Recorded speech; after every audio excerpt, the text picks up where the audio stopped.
Let's talk about working into the upper register. This is a problem that frustrates a lot of young players and continues to frustrate a lot of older players too. I think the key about high register or just changing notes in an ascending fashion, it's really about trying to stay relaxed and efficient. That's a real important word, efficient. You don't want to feel like you ever have to muscle the high notes out. They're just like every other part of the horn. There's a couple things we can do to help that along. Number one, it's making sure that the student fully understands how to flow their air in a continuous fashion. With slurring, I earlier talked about that the air should expand all the time. So it should have a mini crescendo. It should always be getting larger. And I think that's a great way to sort of be thinking about the upper register, because as we go higher, we need the air to go faster. But just getting the air to go faster by a mini crescendo is not going to be enough. There are two distinct things that you need to sort of be working on or talking about in the classroom when they go to the high register. But I'll start this conversation by saying, don't use the word tighter when you're talking about upper register. All that does, particularly the young mind, is gets them to think about more tense rather than the size of the aperture. Really try and use less graphic words like, I like to think smaller. It just doesn't mean the same thing. I have a 6th grader at home, as a matter of fact, and when I use the word smaller and he goes up, he tends to do way better than when he thinks about forcing or blowing up to the high note or tightening as he goes up. All right, so got to have this established airflow as they move up. Secondly, we got to use the parts of the body that will help us go up and get the air to go faster without forcing it out.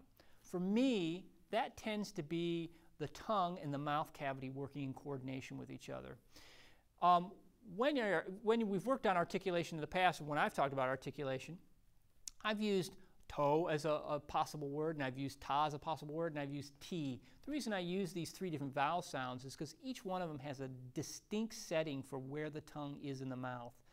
Say to yourself real quick, toe, and then ta, and then t. I think you're going to observe that the middle part of your tongue in particular is going to arch as you move upward. Is this a bad thing? No. In fact, I think it's a very good thing. A lot of brass players will think, no, you want that nice, huge, open mouth no matter what.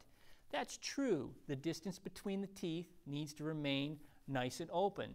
The back part of the mouth cavity, where the sinus cavity is, the soft palate and all that, that needs to remain relaxed and open. But the middle part of the mouth, where the tongue is, all it's going to do is change the resonator directly behind the buzz we're trying to achieve. So don't be afraid that if you tell your kid or student to use a T sound, they're going to get a closed sound if they're in the upper register. I don't think that's true. All it will do is will match the resonator inside their mouth to the tone they're trying to produce.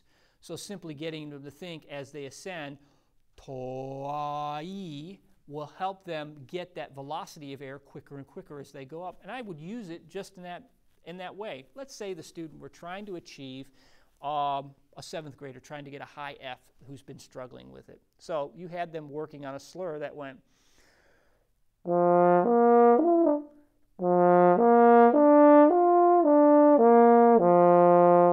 That was the slur they were having problems with, and something like this was happening to them.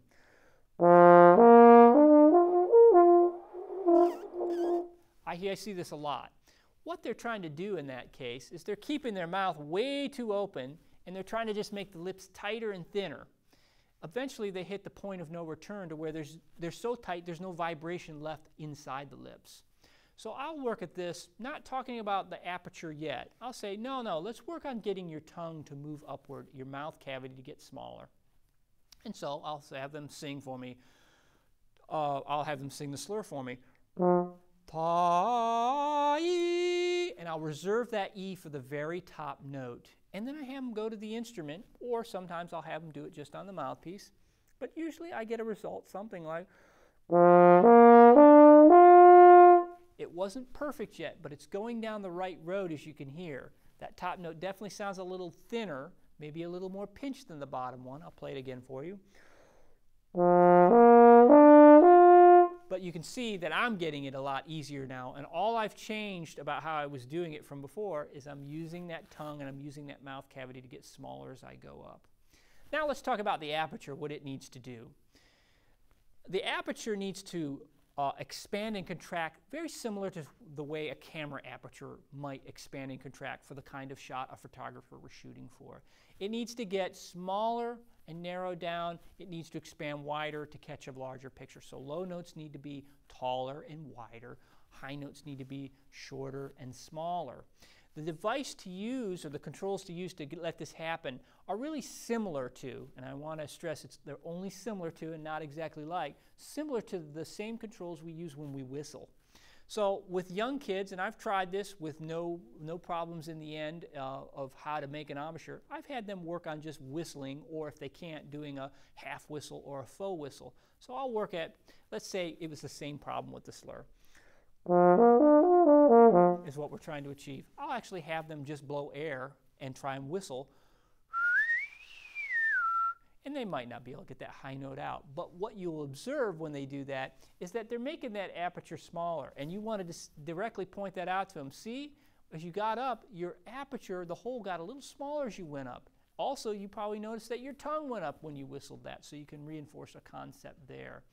But it's basically using some muscles inside the mouth, and the main one we use when we change notes like that is called an orbicularis. Not that you need to share the muscles of the mouth with your 6th and 7th grade students, but just so you're aware of the muscle. And that muscle encircles the entire lip area, and it's the one that allows us to pucker, it allows us to talk, it allows us to do lots of interesting things with our mouth, the slur notwithstanding from that. So once you get them to whistle it, you then can go back to the instrument and say, okay, I want you to try and use your lips, the hole that's making the sound. I want you to try and use that whistling concept right there, but I want you to hold the embouchure firm everywhere else. Now, this is a little bit confusing to the young student, so you might want to work it away from the instrument first and have them try and whistle or half whistle. I think they'll get the idea. And eventually, in time, could turn into, if you'll utilize some of these concepts of mouth cavity, smaller resonator, using vowel sounds such as O to A to E, and also thinking about the size of the aperture and instead of the tension of the aperture. Those are the concepts that I think will help your young students get the high notes out, as long as they have an airstream that's supporting that. So making sure that expanding air is still there. So to wrap it up, it's about expanding air, getting the air to move faster, but not necessarily harder, just getting it to move continuously and expand. Number 2, using the mouth cavity to help that air speed get even faster and to help the resonator be appropriate for the tension that we're holding in the lips. And thirdly, using the aperture as a device to be smaller for the high notes and easily slide back out to a larger aperture when we move back down low once again.